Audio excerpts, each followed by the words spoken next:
Plus de carte de séjour pour les expatriés sans impôt.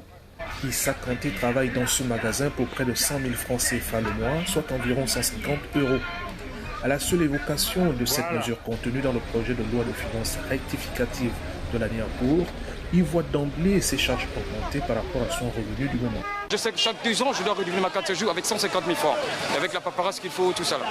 Imagine encore avec cette nouvelle taxe, cet impôt, ce serait difficile pour moi de joindre les deux bouts. Entrepreneurs, auto-entrepreneurs et tous les autres travailleurs du secteur informel doivent désormais prouver qu'ils sont immatriculés au titre de l'impôt sur les revenus des personnes physiques dont elles devront produire la quittance du premier versement. Le sort semble s'abattre sur Kabila du nom de ce mécanicien auto. On ne peut pas payer les taxes parce qu'il faut payer les maisons aussi. Par exemple, vous payez une maison par exemple à 65 000, une chambre. Vous voyez déjà que c'est à la fin du mois, vous ne pouvez pas vous en sortir par rapport à ça. Pour cet ancien banquier d'affaires, expert financier et économiste, le contexte de la crise sanitaire avec ses effets induits sur l'économie du pays justifie l'imposition de cette taxe sur le revenu des travailleurs expatriés. Il s'agit tout simplement de fiscaliser une partie des résidents au Gabon qui n'étaient pas touchés par l'impôt, mais qui généraient des activités au Gabon et gagnaient de l'argent.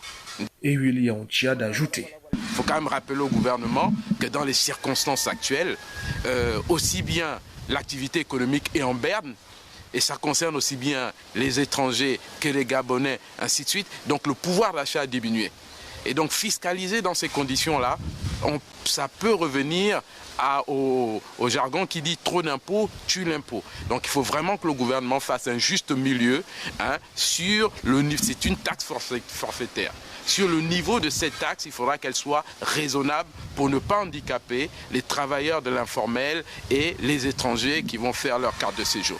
Les sources officielles indiquent que le ministère gabonais en charge de l'économie est à pied d'œuvre pour l'entrée en vigueur très prochainement de cette contribution à l'effort fiscal qui concerne tous les travailleurs étrangers.